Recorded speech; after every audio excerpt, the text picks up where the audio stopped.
Le facteur X du succès. Lu par Livre Académie. Introduction. Le succès n'est pas ce que vous croyez. Et si tout ce qu'on vous avait appris sur la réussite était faux? Tu crois peut-être savoir ce qu'est le succès. Tu penses que c'est une histoire de talent, de travail acharné, de volonté inébranlable. Que ceux qui réussissent ont quelque chose que les autres n'ont pas. Une intelligence supérieure, un mental d'acier, une vision hors norme. C'est ce qu'on t'a répété depuis l'école, depuis les livres de grands hommes, depuis les discours de motivation qui glorifient les self-made men. Et si tout cela n'était qu'un mythe bien emballé? Et si, derrière chaque réussite que tu admires, il y avait autre chose, quelque chose d'invisible, d'inavoué, d'incontrôlable parfois? Le facteur X? Le facteur X, c'est cette combinaison subtile de timing, de contexte, d'environnement, d'héritage et de rencontres qui transforme un individu ordinaire en cas d'école. C'est la variable silencieuse des biographies brillantes, la zone d'ombre dans les récits héroïques. C'est ce qui explique pourquoi deux personnes aussi talentueuses, aussi travailleuses, peuvent finir avec des destins radicalement différents.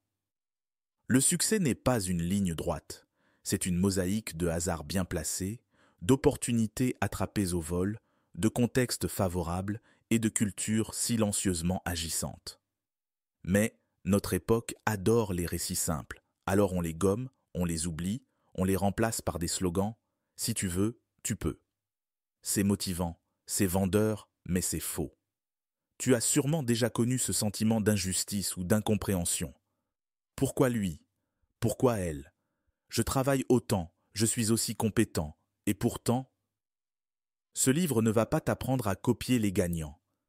Il va t'aider à comprendre les systèmes invisibles qui les ont portés pour que tu puisses, toi aussi, créer ton propre terrain favorable.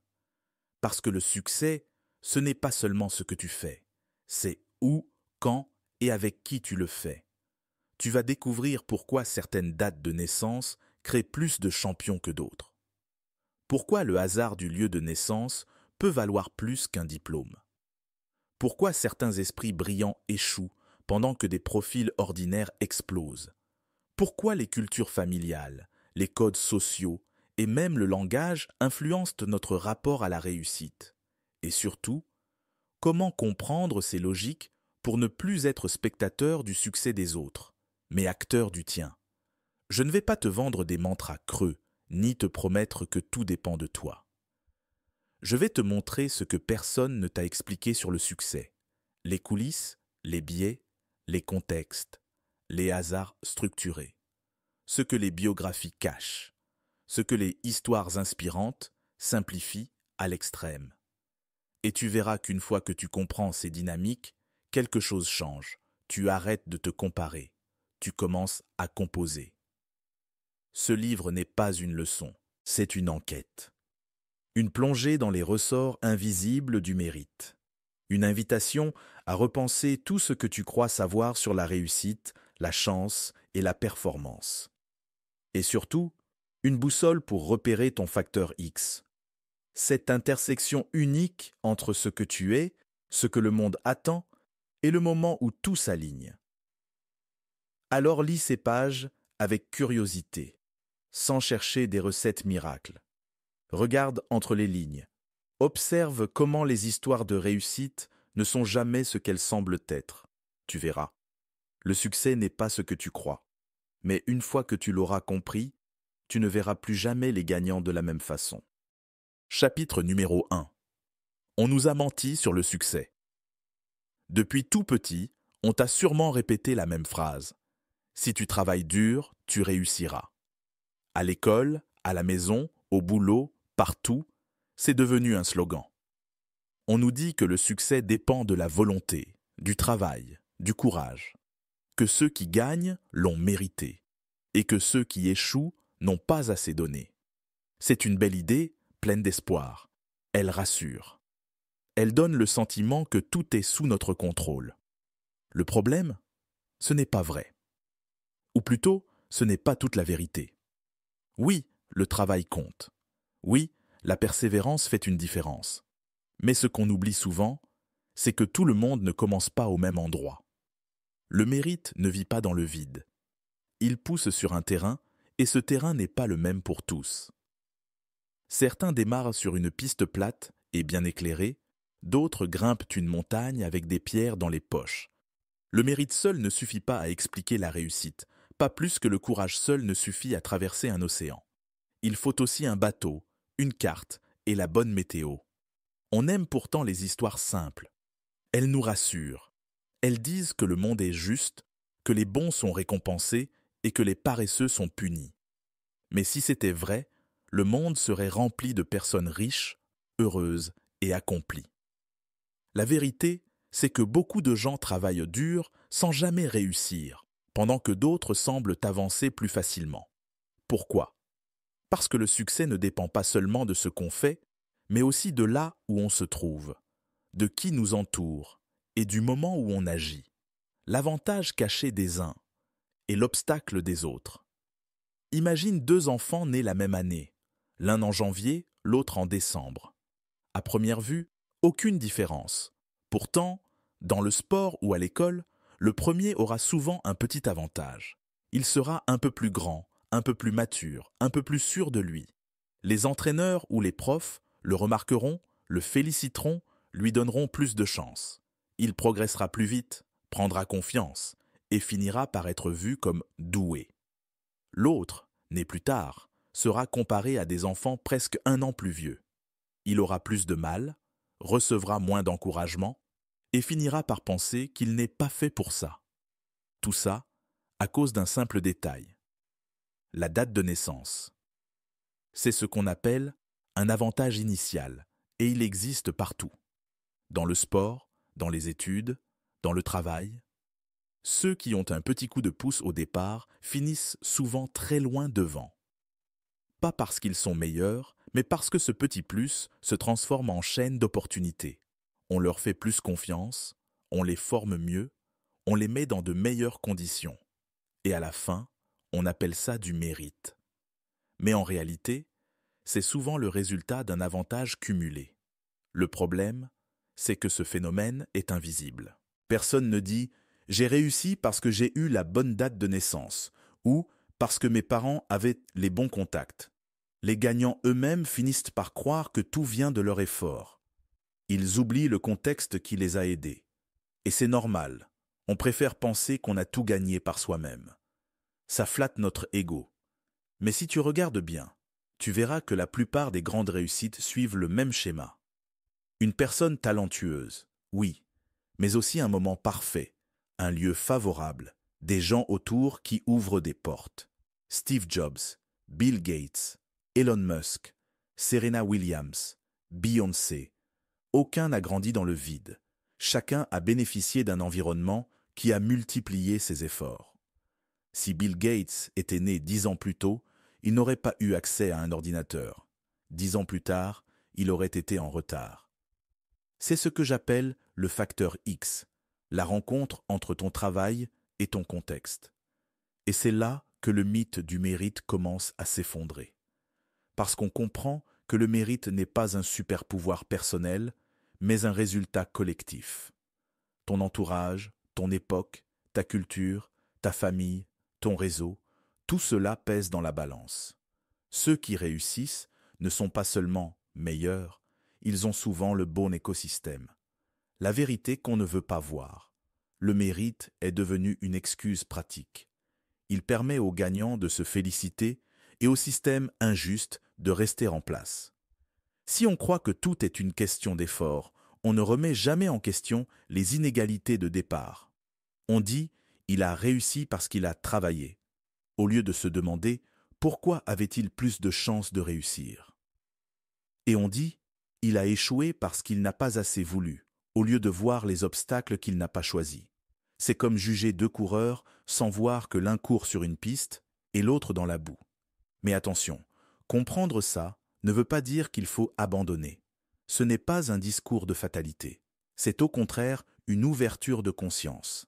Car une fois que tu sais que le mérite seul ne suffit pas, tu peux commencer à chercher ce qui te manque, ton contexte, ton réseau, ton bon moment. Tu peux créer ton propre facteur X. Tu peux décider de t'entourer différemment, de bouger, de t'exposer à des environnements qui te donnent plus de chance. Tu peux arrêter de t'en vouloir pour ce que tu ne contrôles pas et te concentrer sur ce que tu peux amplifier. Le vrai danger du mythe du mérite, c'est qu'il isole. Il fait croire que la réussite est une guerre solitaire, alors qu'elle est toujours collective.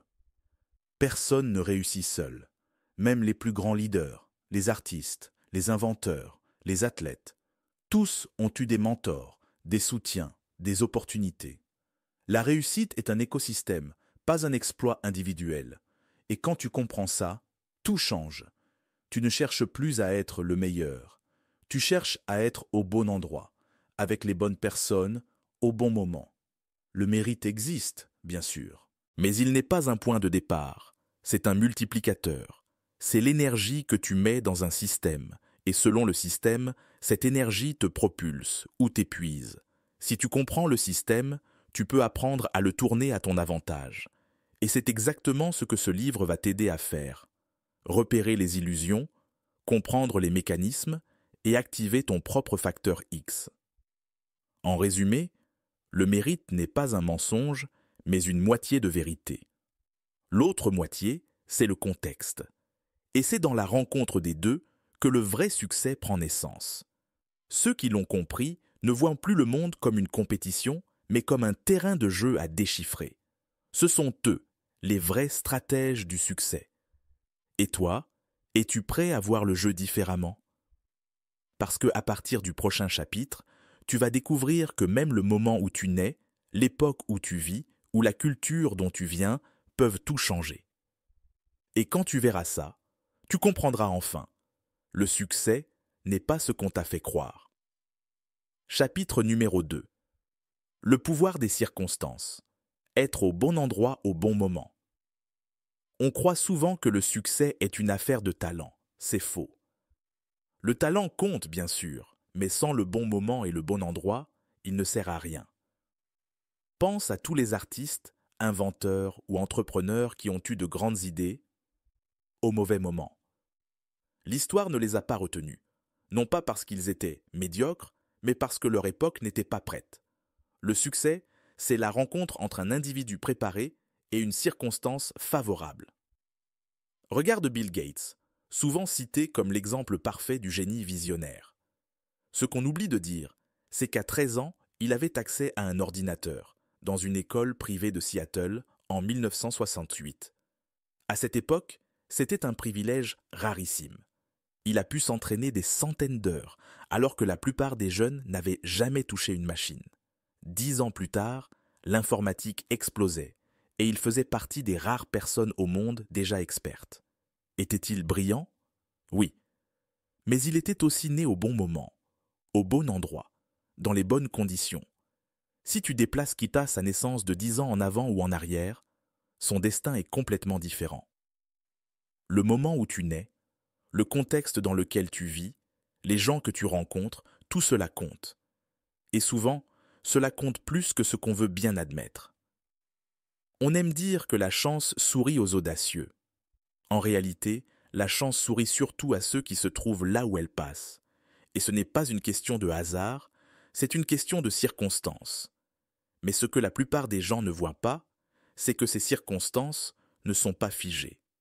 Oui, certaines opportunités dépendent du moment ou du lieu, mais beaucoup peuvent être créées, provoquées ou simplement reconnues. Le secret, ce n'est pas d'attendre la bonne occasion, mais d'apprendre à repérer quand et où le contexte devient fertile. Le succès n'est pas une porte qu'on ouvre de force, c'est une vague qu'on apprend à surfer. Le rôle caché du contexte. Le contexte, c'est tout ce qui t'entoure sans que tu t'en rendes compte. Ta culture, ton époque, ton environnement social, ton économie, ton réseau. C'est l'air que tu respires. Et cet air peut être léger ou lourd. Il peut te pousser en avant ou t'alourdir sans que tu le saches. Regarde les musiciens, par exemple. Les Beatles sont souvent présentés comme des génies. Ils l'étaient, mais ils ont surtout eu un parcours unique. Avant d'être célèbres, ils ont joué des centaines de concerts dans des clubs à Hambourg, en Allemagne, parfois 8 heures par nuit. C'est là qu'ils ont appris la scène, la cohésion, la résistance. À leur retour, ils étaient déjà des bêtes de scène. Leur talent a grandi parce que le contexte le leur a permis. S'ils étaient restés à Liverpool à jouer une fois par semaine, ils n'auraient probablement jamais atteint ce niveau. Même chose pour les entrepreneurs. Beaucoup de success stories sont en réalité des histoires de moments parfaits. Les bonnes technologies disponibles, la bonne économie, la bonne génération de consommateurs. Steve Jobs a eu l'intuition du smartphone à l'instant exact où les composants électroniques devenaient assez petits et puissants pour le permettre. Elon Musk a lancé Tesla quand le monde commençait à parler d'écologie. Ce ne sont pas que des visionnaires, ce sont des contextualistes, des gens qui sentent le vent avant qu'il ne tourne. Le contexte influence tout, ton accès à l'information, ton réseau, tes opportunités. Et souvent, ceux qui réussissent n'ont pas plus de mérite, ils ont simplement appris à écouter leur époque, à repérer les moments où les choses deviennent possibles. Là où d'autres voient un problème, ils voient un tournant. Le plus ironique, c'est que ces gagnants ne se voient pas toujours comme chanceux. Ils disent « j'ai travaillé pour ça », et c'est vrai. Mais ils oublient que leur travail a été amplifié par un environnement favorable. Le contexte agit comme un haut-parleur invisible. Il multiplie tes efforts. Travailler dur dans le bon environnement produit des résultats incroyables. Travailler tout aussi dur dans le mauvais contexte ne produit presque rien. Ce n'est pas une question d'effort, mais d'effet de levier. Créer tes propres circonstances. Alors, que faire de tout ça? Doit-on se dire que tout dépend du hasard et du contexte? Pas du tout. Ce que tu peux faire, c'est créer ton terrain de jeu. Les gens qui réussissent vraiment ne sont pas forcément ceux qui ont le plus de talent, mais ceux qui savent se placer au bon endroit, au bon moment. Ils observent, testent, s'adaptent. Ils ne se plaignent pas du contexte. Ils le comprennent et l'utilisent. Tu ne contrôles pas toujours ton environnement, mais tu peux choisir comment tu t'y places. Tu peux décider de bouger, de te former, de t'entourer, de changer de cercle. Tu peux apprendre à sentir où les portes s'ouvrent. Tu peux aussi créer de la chance pour les autres, et c'est souvent ainsi qu'elle revient vers toi. Le succès aime le mouvement. Il déteste la stagnation. Créer ces circonstances, c'est aussi savoir dire non. Non à ce qui ne te nourrit pas, non à ce qui t'épuise, non à ce qui t'enferme. Le contexte n'est pas neutre. Il peut t'élever ou te limiter. Si tu passes ta vie dans un environnement qui t'éteint, tu peux travailler autant que tu veux. Tu resteras bloqué. Parfois, le vrai courage, ce n'est pas de travailler plus, mais de changer d'air. C'est pour ça que certaines personnes, à un moment de leur vie, explosent littéralement après des années d'ombre. Ce n'est pas qu'elles ont changé de talent, c'est qu'elles ont changé de contexte. Elles ont trouvé le terrain qui leur correspondait enfin. Et là, tout s'aligne. Tu veux un exemple concret? Pense aux startups. Beaucoup échouent, non pas parce que leur idée est mauvaise, mais parce qu'elles arrivent trop tôt ou trop tard. Si tu lances une idée brillante au mauvais moment, tu n'intéresses personne. Mais si tu arrives pile au moment où le monde est prêt, tout s'accélère. Le talent, le travail et l'idée sont les mêmes. Seule la circonstance change. Et dans ta vie, c'est pareil. Tu peux être compétent, motivé, discipliné. Si tu évolues dans un environnement qui ne reconnaît pas ta valeur, ton potentiel reste invisible. Par contre, si tu trouves le lieu, la communauté ou le moment qui résonne avec ce que tu es, ton effort se transforme en résultat. En résumé, le succès n'est pas seulement une affaire de volonté. Il est fait de timing, de contexte et d'adaptation. Ceux qui réussissent savent lire le monde autour d'eux, pas juste leur agenda. Ils n'attendent pas la chance, ils la préparent. Et toi, as-tu déjà regardé ton environnement comme un allié potentiel? As-tu déjà repéré les moments où le monde semblait prêt pour ce que tu voulais offrir? Si la réponse est non, ce n'est pas grave, car c'est exactement ce que le prochain chapitre va t'apprendre. Comment transformer ton travail en levier en comprenant le travail invisible qui précède toute réussite visible. Chapitre numéro 3. Le mythe du travail visible. Quand on regarde quelqu'un qui réussit, On voit la partie brillante de l'histoire. Les trophées, les récompenses, les photos sur les réseaux, les interviews inspirantes. Ce qu'on ne voit pas, c'est tout le travail qui s'est fait dans l'ombre, avant que la lumière n'arrive. On ne voit pas les années de doute, les nuits sans sommeil, les essais ratés, les moments de solitude. On ne voit que le résultat final, pas le processus. Et parce que notre monde adore les histoires rapides, on a pris l'habitude de penser que le succès est une montée éclair, une sorte de révélation magique. Mais la vérité, c'est que le succès est toujours lent avant d'être rapide. Il avance comme une plante sous la terre. On ne voit rien pendant longtemps, puis soudain, tout pousse d'un coup. Sauf que ce soudain est en réalité le résultat de milliers d'heures d'efforts invisibles. Tu as sans doute entendu parler de la fameuse règle des 10 000 heures. C'est l'idée que pour devenir excellent dans un domaine, il faut environ 10 000 heures de pratique. Cette règle n'est pas une formule exacte, mais elle révèle une vérité essentielle. Le talent seul ne suffit pas. Et le travail visible n'est que la pointe de l'iceberg. Derrière chaque succès, il y a une quantité de pratique, d'entraînement, de répétition que personne ne filme. Les Beatles, avant de devenir le plus grand groupe du monde, ont joué plus de 1200 concerts dans des clubs allemands avant même de sortir leur premier album. Steve Jobs et Steve Wozniak ont passé des nuits entières dans un garage à bricoler leurs premiers ordinateurs. Serena Williams s'est entraînée des milliers d'heures avant de soulever son premier trophée. Rien n'est arrivé par hasard. Mais attention, ce n'est pas seulement le nombre d'heures qui compte, c'est comment on les utilise. Beaucoup de gens travaillent dur, sans jamais progresser, parce qu'ils travaillent dans la confusion, sans feedback, sans structure.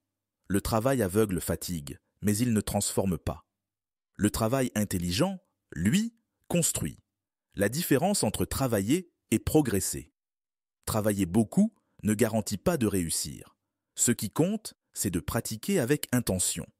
Tu peux répéter les mêmes gestes 1000 fois sans jamais t'améliorer si tu ne cherches pas à comprendre ce que tu fais.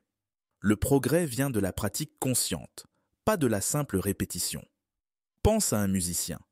S'il joue toujours les mêmes morceaux sans corriger ses erreurs, il reste au même niveau. Mais s'il s'écoute, s'il ajuste, s'il se pousse un peu plus loin à chaque séance, alors il grandit. C'est pareil dans tout. Le sport, le business, les études, les relations humaines.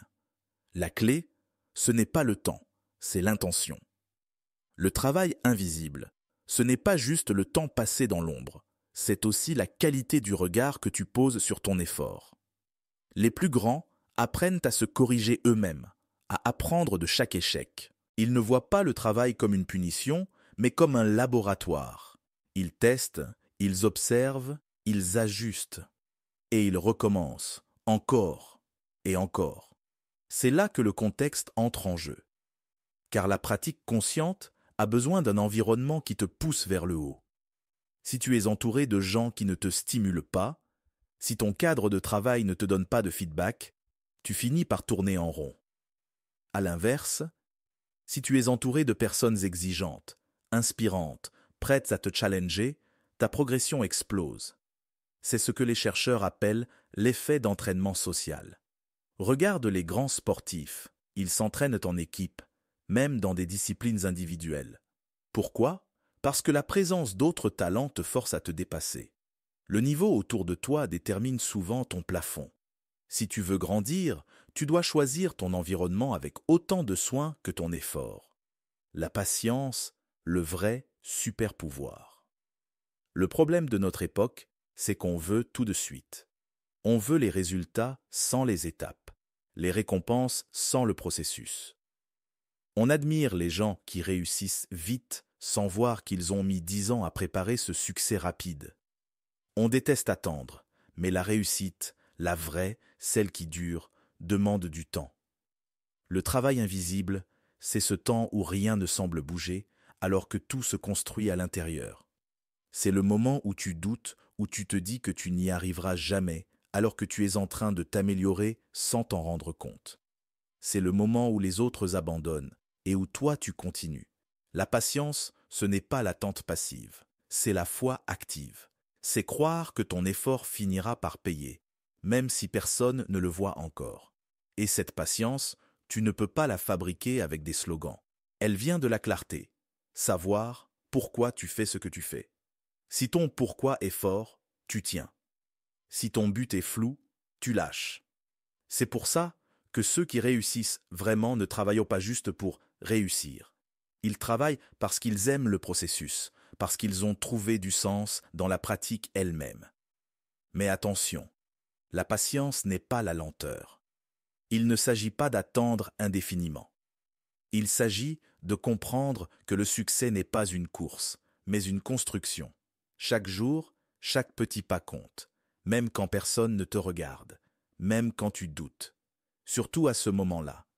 Le travail invisible est ce qui sépare ceux qui veulent briller de ceux qui veulent durer. Les premiers cherchent la lumière, les seconds construisent la base. Et la base, c'est ce qui tient tout le reste. En résumé, le succès, ce n'est pas une ligne droite, c'est une accumulation de petits efforts intelligents, patients, constants. Ce n'est pas une question de chance ou de destin, mais d'habitude. Le travail invisible n'est pas glorieux, il est silencieux, mais c'est lui qui fait tout. Et toi, combien d'heures de ton travail restent invisibles? Combien d'énergie mets-tu dans la partie que personne ne voit? Si la réponse est beaucoup, alors sois patient. Ton moment visible arrive. Parce que le monde finit toujours par remarquer ceux qui ont travaillé dans l'ombre. Chapitre numéro 4. L'héritage culturel du succès. Nous sommes faits de nos racines, même quand on les oublie. Tu crois peut-être que ton histoire commence avec toi, que tu décides, que tu choisis, que ton avenir dépend uniquement de ton travail et de ta volonté. Mais avant même que tu fasses ton premier choix, tu portes déjà en toi des habitudes, des réflexes, des croyances, héritées de ton environnement, de ta famille, de ta culture. On sous-estime souvent à quel point notre façon de penser, de parler, d'agir ou de réagir face à la difficulté vient de plus loin que nous. Regarde comment certains pays valorisent le travail d'équipe pendant que d'autres glorifient l'individu. Comment certaines familles élèvent leurs enfants dans la prudence et la modestie pendant que d'autres leur apprennent à s'affirmer, à se vendre, à oser. Ce ne sont pas de simples différences de style, ce sont des scripts culturels. Des manières d'être transmises, génération après génération, parfois sans un mot. Ta culture, ce n'est pas seulement la langue que tu parles ou les plats que tu manges. C'est ton rapport au risque, à la réussite, à l'échec, au temps. C'est ce qui te fait dire « je peux » ou « je n'ai pas le droit ». Quand un enfant grandit dans un environnement où on célèbre la réussite, il apprend que briller n'est pas arrogant. Quand un autre grandit dans une culture où on valorise la discrétion, il peut apprendre à se cacher pour ne pas déranger. Ces différences façonnent nos ambitions, nos réactions, nos trajectoires. Et souvent, le monde professionnel ne mesure pas cet écart. Deux personnes peuvent avoir les mêmes compétences, mais pas la même manière de les montrer. L'une parlera fort, prendra la parole, négociera sans honte. L'autre attendra qu'on reconnaisse son travail. Et devine laquelle sera promue? Le succès n'est donc pas seulement une affaire de talent ou d'effort. C'est aussi une question de langage culturel. Et ceux qui maîtrisent les codes dominants ont toujours une longueur d'avance. Le poids silencieux de nos origines. Il existe une expression. Dis-moi d'où tu viens, je te dirai comment tu réussis. Ce n'est pas une formule magique, mais une réalité.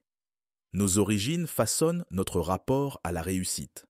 Certaines cultures associent la réussite à la sécurité, un bon diplôme, un bon emploi, une vie stable. D'autres la voient comme une aventure, une quête, un pari.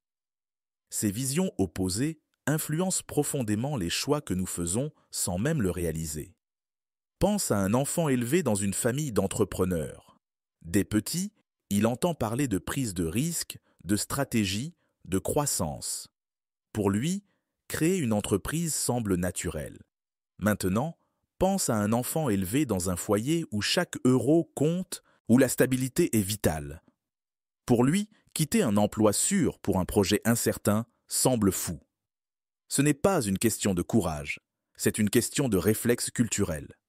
Notre environnement d'origine programme notre seuil de risque, notre tolérance à l'échec, notre définition du succès. Même notre relation au travail vient de là. Dans certaines cultures, travailler beaucoup est un signe d'honneur.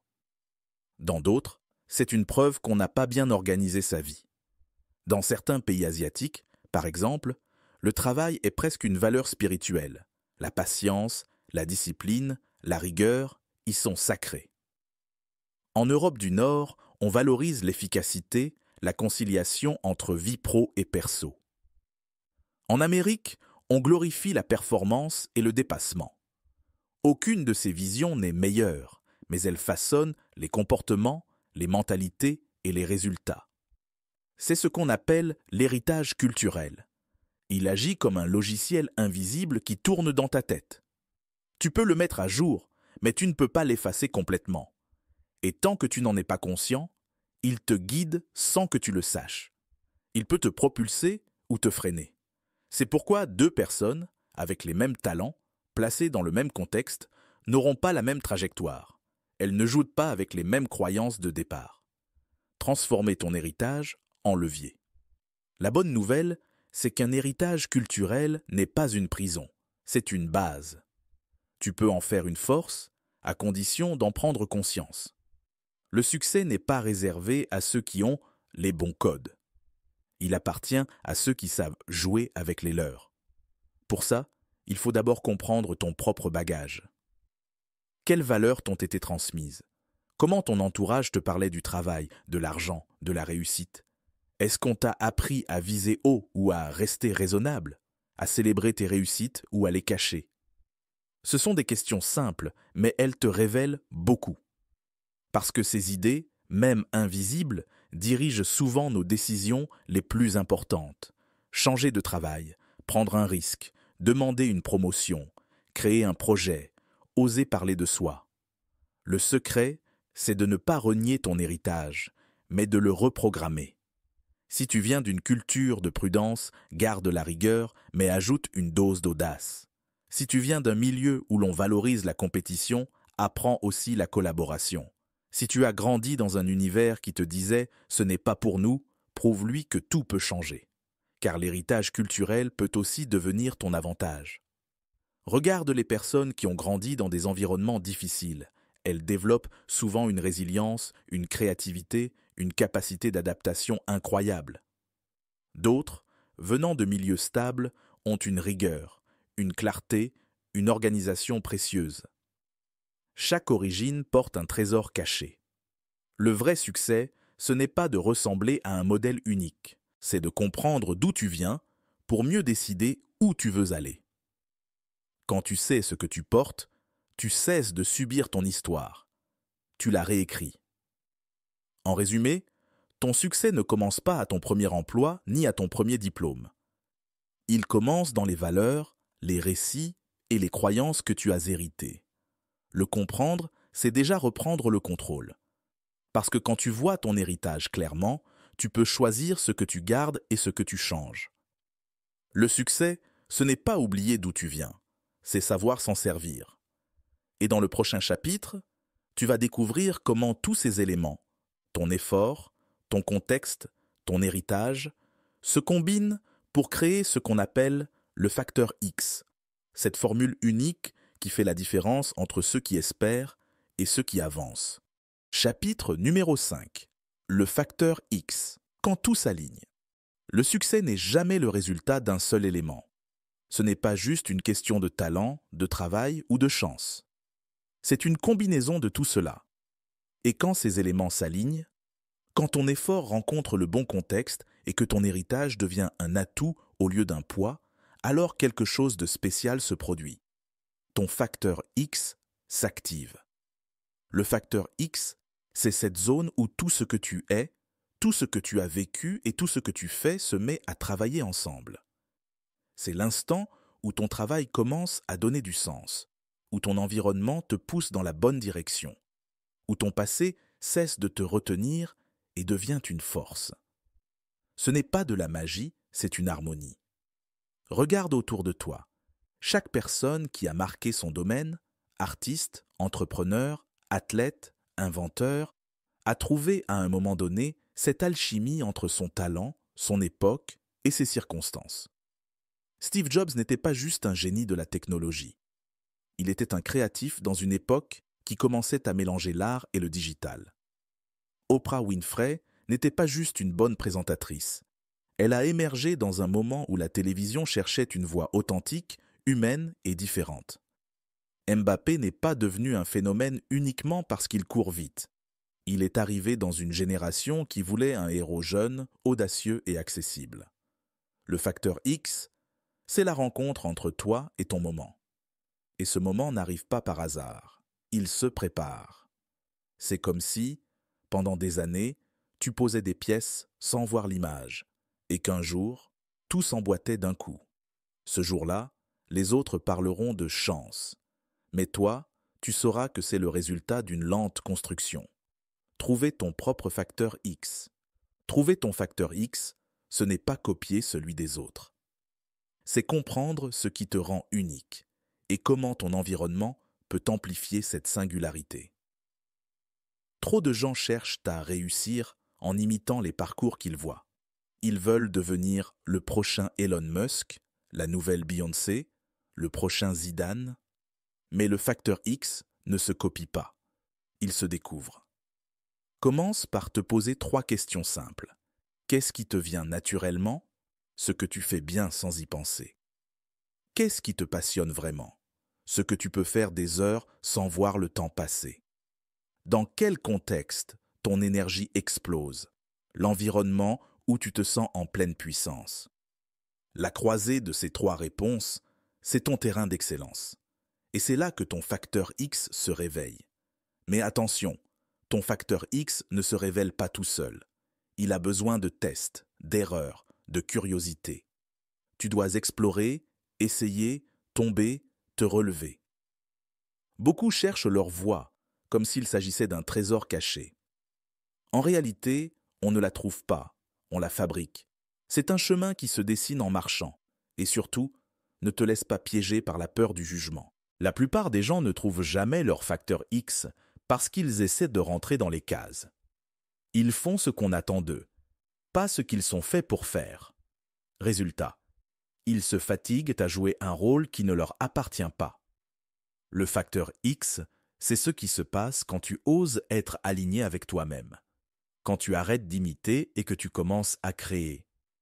Ton contexte, ton passé, tes échecs, tes réussites, tout cela forme la matière première de ton facteur X. Rien n'est perdu, rien n'est inutile. Chaque étape, même les plus difficiles, t'a préparé à quelque chose. Ce n'est qu'en regardant ton parcours en entier que tu verras le fil rouge. Et quand tu le verras, tu comprendras pourquoi certaines choses ont pris du temps, pourquoi d'autres n'ont pas marché, pourquoi certaines rencontres ont tout changé. Ce n'était pas du hasard, c'était une mise en place. Activer ton facteur X. Alors, comment activer concrètement ton facteur X? Ce n'est pas une formule magique, mais un processus en 3 étapes simples. Observer, ajuster, amplifier. 1. Observer. Prends conscience de ce qui t'entoure. Analyse ton environnement, tes habitudes, ton entourage. Est-ce qu'il te porte ou est-ce qu'il te bloque?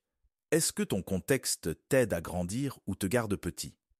Beaucoup de gens ont du potentiel, mais vivent dans des milieux qui ne le nourrissent pas. L'observation, c'est le premier pas vers la lucidité. Tu ne peux pas changer ce que tu refuses de voir. 2. Ajuster. Une fois que tu vois ce qui t'aide ou te freine, commence à bouger. Change ton environnement, ton rythme, tes priorités. Apprends à dire non à ce qui ne t'élève pas.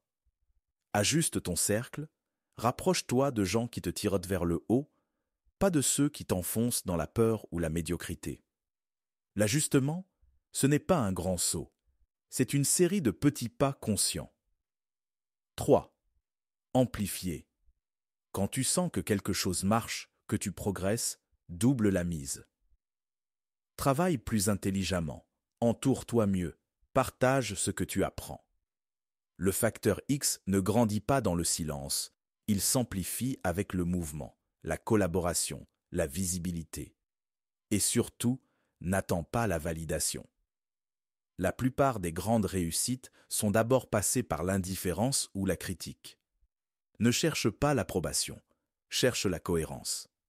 Quand ton travail, ton environnement et ton énergie s'alignent, tout s'accélère. Les bonnes personnes apparaissent, les bonnes idées surgissent, les opportunités semblent tomber du ciel. En réalité, rien ne tombe. Tu es juste devenu prêt à les recevoir. C'est ça, ton facteur X. L'état dans lequel tu deviens magnétique. Tu n'as plus besoin de forcer. Tu attires ce qui te correspond, parce que tu es exactement à ta place. En résumé, le facteur X n'est pas un secret réservé à quelques élus. Il est en chacun de nous. Mais pour le trouver, il faut apprendre à lire sa propre histoire autrement. Non pas comme une suite d'événements séparés, mais comme un fil logique. Le succès, ce n'est pas d'avoir tout planifié, c'est d'avoir su écouter les signes, tirer parti du contexte, transformer les limites en levier et les erreurs en énergie. Alors, avant de chercher à réussir, cherche à comprendre ton propre système. Parce que quand tu comprends comment tu fonctionnes, tu peux créer ton alignement. Et quand tu crées ton alignement, ton facteur X s'enclenche et plus rien ne t'arrête. Conclusion. Redéfinir la réussite. Et si, après tout ce que tu viens de lire, le succès n'était pas ce que tu croyais depuis le début? Peut-être que la vraie réussite ne se mesure pas à la taille d'un compte en banque, au nombre d'abonnés ou à la reconnaissance publique. Peut-être qu'elle se mesure à autre chose, à ton degré d'alignement, à ton sentiment de paix intérieure, à la sensation de te savoir exactement là où tu dois être. On t'a appris que réussir, c'était arriver quelque part. Mais en réalité, réussir, c'est comprendre comment tu avances. C'est accepter que la vie n'est pas une ligne droite, que les détours, les retards et les erreurs font partie du plan. C'est reconnaître que ton contexte, ton travail, ton héritage et tes choix se mêlent en permanence, et que ce mélange, unique, c'est toi. Le succès n'est pas une compétition. Il n'y a pas de podium. Il n'y a pas les gagnants d'un côté et les autres de l'autre. Il y a seulement des personnes qui ont compris leur propre rythme, leur propre terrain, leur propre moment. Le problème, c'est qu'on vit dans une société qui mesure tout avec la même règle. On compare des chemins qui n'ont rien à voir. On juge des vies comme des performances. On oublie que chaque personne joue une partition différente. Tu n'as pas besoin de battre qui que ce soit. Tu as juste besoin de te découvrir pleinement. Le succès, c'est quand tu arrêtes de courir derrière un modèle et que tu commences à créer le tien. Quand tu arrêtes de te demander « suis-je assez bon ?» et que tu commences à te dire « est-ce que je suis au bon endroit, en train de faire ce qui me correspond ?» Quand tu arrêtes de vouloir prouver et que tu commences à construire. Le facteur X, ce n'est pas un secret extérieur à toi. Il n'est pas dans un livre, une méthode, une formation ou une citation inspirante. Il est déjà là. Il dort dans ton histoire, dans tes échecs, dans tes passions, dans tes forces silencieuses. Il se réveille quand tu cesses de jouer un rôle et que tu décides d'être pleinement toi. Mais pour l'activer, il faut ouvrir les yeux sur ton contexte. Il faut comprendre que personne ne réussit seul.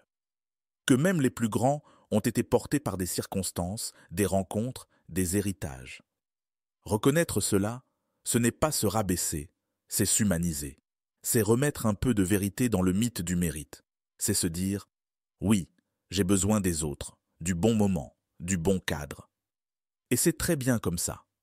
Parce que le succès n'est pas une lutte contre le monde, c'est une danse avec lui. Il y a des temps de pause et des temps d'action. Des moments où tout se bloque et d'autres où tout s'ouvre. Tu ne contrôles pas le tempo, mais tu peux apprendre à sentir la musique. Et quand tu danses en rythme avec la vie, tout devient plus fluide. Alors, retiens ceci. Ton travail compte. Mais sans contexte, il s'épuise. Ton contexte compte. Mais sans effort, il ne sert à rien. Ton héritage compte. Mais sans conscience, il t'enferme. Et ton facteur X, c'est ce qui relie les trois. C'est l'art de transformer ce que tu as en ce dont tu as besoin.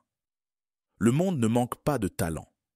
Il manque de gens alignés, conscients de leur levier, prêts à faire danser leur contexte avec leur effort. Et si tu deviens une de ces personnes, lucide, patiente, à l'écoute de ton moment, tu n'auras plus besoin de courir après le succès. C'est lui qui viendra à toi. Alors, à partir d'aujourd'hui, arrête de te comparer. Arrête de penser que tu es en retard ou que tu n'as pas ce qu'il faut. Tu n'as pas besoin de devenir quelqu'un d'autre. Tu dois simplement apprendre à jouer avec les cartes que tu as, mieux que jamais. Ton histoire, ton passé, ton énergie, ton environnement, tout est là. Tout ce qu'il te reste à faire, c'est de relier les points. Parce qu'au fond, le succès n'est pas une destination, c'est une direction. Et tant que tu avances dans la tienne, tu es déjà en train de réussir. Le succès n'est pas ce que tu crois, il est ce que tu construis, chaque jour, avec conscience, courage et patience. Et si tu écoutes bien, tu sentiras qu'il est déjà là, quelque part, prêt à grandir avec toi.